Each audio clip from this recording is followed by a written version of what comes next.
Hello guys, this is Lamia Shashi. রং খেলার পরে চলে আসলাম মেহেন্দি সন্ধ্যার ভিডিও নিয়ে। এই তো আমি এখানে যা যা পরবো, ওদের বাসা থেকে যা যা পাঠাইছে মেহেন্দির জন্য, আমি সব কিছু আগে আগে গুছিয়ে রাখছিলাম, কারণ পরে হারাইয়ে যাবে, বা হারাইয়ে বলতে আমি সময় পাবো না। তাই এই তো সব কিছু বের করে আমি রেডি হইয়া বসে পড়লাম মেহেদি দিতে। আর আমার এক হাতে অথই মেহেদি দিয়ে দিতে ছিল, আর এক হাতে আমার ফ্রেন্ড রূপা মেহেদি দিয়ে দিতে ছিল। মাশাল্লাহ তারা দুইজনই অনেক ভালো মেহেদি দেয়।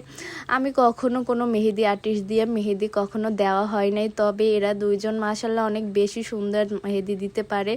আর এদিকে আমার মুরব্বি যেমন মামি, খালা, ফুপু, সবাই, চাচি সবাই মিলে পিঠা ভাজতেছিল। পিঠা ভাজা নিয়ে তারা ব্যস্ত ছিল, কারণ তাদের মেয়ের সাথে নাকি পিঠা দিয়ে দিতে হয়, তার জন্য তারা রাত্র 4টা পর্যন্ত পিঠা বানাইছে।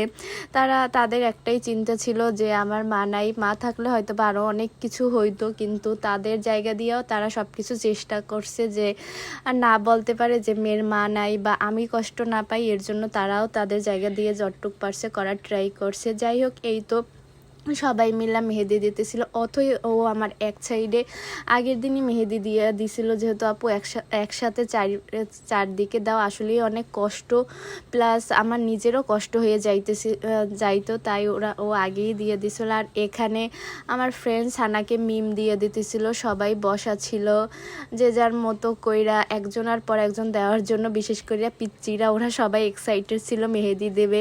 আর এখানে সবাই তো দিতে পারে না, এর জন্য যেমন ওই যে আমার রাবেহা ভাবি, সেও দিতেছিল আমার নাবিলাকে। তারপর আর একজন সিরিয়ালে ছিল ওই যে পাশে বসে আমার ভাইয়ের মেয়ে। এরা সবাই একজনের পর একজন সিরিয়াল ছিল দেওয়ার জন্য। আর আমার বেসিক্যালি ইচ্ছে ছিল যে আমি মেহেন্দিটাও আর কি বাহিরে করব, আমাদের গ্রেজের ভিতরে লাইটিং দিয়া, এর জন্য। কিন্তু তা একদমই সম্ভব হয় নাই, কারণ আমাদের ডেকোরেটর ওরা অনেক লেটে কাজ করতে আসছিল, তার জন্য। আর ঈদের সময় অনেক বিয়ে ছিল, তার জন্য সব কিছু ঠিকঠাক হয় নাই। তারপর অ্যাট লাস্ট আমাদের বাসার ভিতরেই করা হয়। আজকের ভিডিওটা